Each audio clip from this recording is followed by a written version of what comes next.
Sa Re Ga Ma Pa senior season 5ல இப்ப ரீசெண்டா நடந்த 1-on-1 ரவுண்ட்ல எந்த ஒரு நபர் 4வது ஃபைனல்ஸா சூஸ் ஆயிருக்காரு அப்படிங்கிற தகவல் ஒண்ணு கிடைச்சிருக்குது.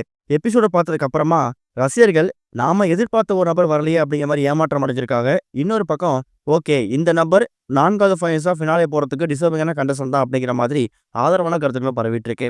அப்படி அந்த நபர் யாரு அப்படிங்கிற பத்தி தான் இந்த வீடியோ டீட்டெயிலா பார்க்க போறோம். சுஷாந்திகா, ஸ்ரீஹரி அப்புறம் சபேசன் இந்த 3 நபர்களுக்கு பிறகு 4வது ஃபைனலிஸ்டா எந்த ஒரு நபர் ஃபினாலேக்கு போக போறாரு அப்படிங்கிறதுக்காக கடந்த வாரம் 1-on-1 ரவுண்ட் அப்படிங்கிற பெயர்ல ஒரு பேட்டில் வச்சிருந்தாங்க.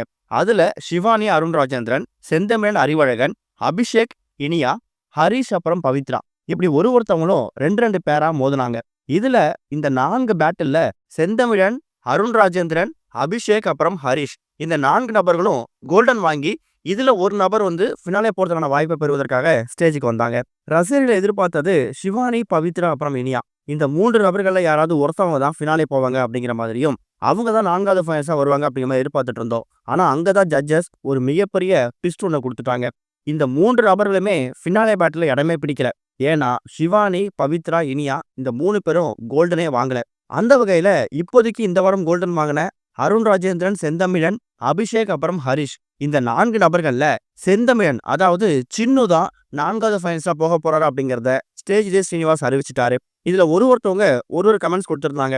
எனக்கு இந்த ஸ்டேஜ் எவ்வளவு முக்கியம், இந்த ஃபினாலே எவ்வளவு முக்கியம் அப்படின்னு சொல்லியிருந்தாங்க. செந்தமிழனை பொறுத்த வரைக்கும் இந்த ஸ்டேஜ் அவருக்கு ஒரு மிகப்பெரிய வாழ்க்கையோட மாற்றப்பாதையா இருக்க போகுது. காரணம் என்னன்னா, கரூர்ல ஒரு ஒர்க் ஷாப்ல மெக்கானிக்கா தன்னோட பாடல் பயணத்தை ஆரம்பிச்சிருக்கக்கூடிய செந்தமிழன் அது மூலயமா ஒரு வாய்ப்பை வாங்கி இன்னைக்கு டிக்கெட் ஃபினாலே இடம் பிடிச்சு 4வது ஃபைனல்ஸா போற வரைக்கும் முன்னேறி வந்திருக்காரு.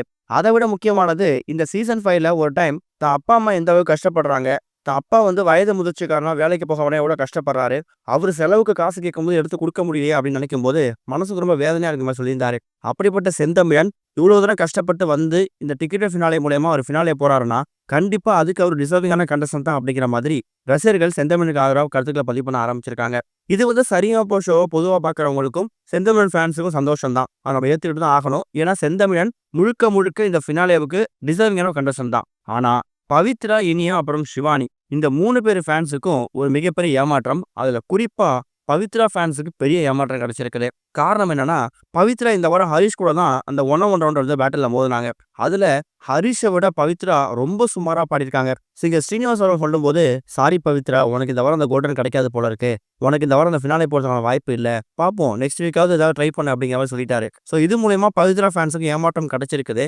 இனியா அப்புறம் சிவானி இவங்க 2 பேரோட நம்ம லிஸ்ட்டை வைக்க வேணாம். இன்னும் ஃபினாலே போறதுக்கு இன்னும் ஒரு பிளேஸ் தான் இருக்கு. சுஷாந்திகா, ஸ்ரீஹரி, சபேசன், செந்தமிழன் இந்த 4 நபர்கள் ஃபினாலே போனதுக்கு பிறகு 5வது நபரை எந்த ஒரு நபர் ஃபினாலே சேர்ல அடியெடுத்து வைக்க போறாரு அப்படிங்கிறத மறக்காம கமெண்ட்ல மென்ஷன் பண்ணுங்க.